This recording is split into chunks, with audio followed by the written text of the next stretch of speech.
nag-provoke ka, kasi yung provoke, ikaw yung nangursyonada, tapos nayari ka, wala kang makukuha. Dapat tahimik ka lang, ikaw yung kinursyonada. So, pag nangyari yun, 250,000 ka, kung wag naman sana, nawala ka sa mundo. Pero kung nasaktan ka lang, papasok ka dito sa medical reimbursement, 200,000. Isang taon pwede mo itong ubusin. So marami right now akong claim, puro kagat ng aso, kagat ng pusa, injection. Kuhanin mo lang yung resibo, medical certificate sa laysay kung anong nangyari. After 30 days, ibabalik sa iyo yung nagastos mo. Kung ang nagastos mo, sige, tuloy mo yan. Yan, medical reimbursement. Kahit ano to, kahit anong aksidente na maisip nyo, ha? Huwag lang yung aksidente nakabuntis, nasarapan ka nun. So, lahat ng klaseng aksidente, pwede ito. Nagluluto ka ng crispy pata kasi may inuman, nabanlian ka. Alam niyo, pag naka-insured kayo, ang payo ko sa inyo, sa dati kong claim, huwag kayong pipila sa public hospital. Mas maganda sa private na. Naka-insured ka na nga Utang mahirap pa rin tayo, doon pa rin tayo sa libre. Naka-insure ka na, gastusin mo lang, ibabalik naman sa iyo yung nagastos. Kasi pagka sa public, ito yung nagiging problema. Ang dami kong ang dami kong naging experience dyan Sa public kasi, hindi nagbibigay ng original na resibo.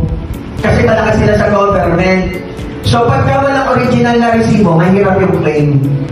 So baka kasi dinala mo. Mas maganda sa private, kompleto sila sa resibo. Magpapa-hospital ka na rin lang. Saan ang gusto mo? Di ba mas maganda sa private na? Okay ba, Ton? Yes. So, eto pa. Sinweldohan ka pa. May sweldo ka pa na 2,000 per day in 10 days. Eto kapag ka pinirmahan ng doktor sa medical certificate na i-confine ka 10 days. 2,000 per day. Ibig sabihin, 20,000 yun. Pero kung halimbawa, ang sabi ng doktor, sa bahay ka na lang magpahinga, pero pipirmahan din nila, 3 days ka lang po, 6,000. Malinaw. So, yan po yung coverage natin. Yung burial assistance, 50,000. So, eto actually, halimbawa, ganito ang nangyari sa'yo, ikaw ay na-aksidente, pumasok ka sa medical reimbursement kasi buhay ka pa.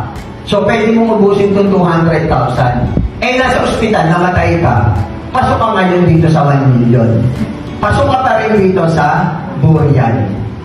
Anong gusto nyo?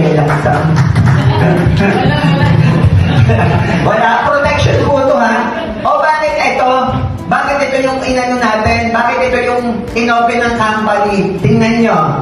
Kung gagawin natin health, hindi ka naman basta agad mamamatay sa kahit may cancer ka, makakapag-ready ka pa, siguro mga 1 year, 2 years. Tama ba ako?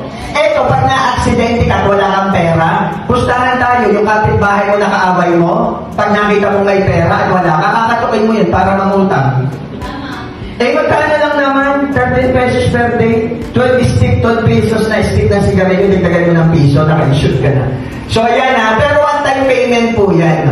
Patapakan nyo naman yung ABI, At saka kaya ito yung mas magandang ito rin yung in-offer ng company. Tingnan nyo to. Di ba may empowered consumerism tayo na health? Yes. O ibig sabihin, mababawasan magkasakit ka kung gumagamit ka nito. Tama ba? Yes. So, medyo wala tayong problema sa health. Kasi right now nga, dati na nagdaming testimonial na gumagaling sa sakit dahil sa C24/7 at sa complete. Pero right now, bakit nabawasan? Kasi marami nang gumagamit Hindi na sila nagkakasakit, kaya wala na masyadong testimonial. Ano ba yun? Maganda ba yun? Yes. So of course, maganda yun. So, protektado ka na sa health, protektado ka pa sa accident. Okay? Palakpakan nyo naman, Actually, pag kayo sumali sa AIM Global, hindi kayo ang kailangan namin Hindi kayo ang kailangan ng AIM Global. Alam nyo kung kayo ang may kailangan sa AIM Global kasi naandito lang yung protection sa health at protection sa buhay mo. Tama ba yun? Yes. So, ito pa. So, kung gusto nyo makamura naman, Meron tinatawag tayong half billion. Hinati lang yung kaninang in-explain ko, 500,000, 500, 125, 100.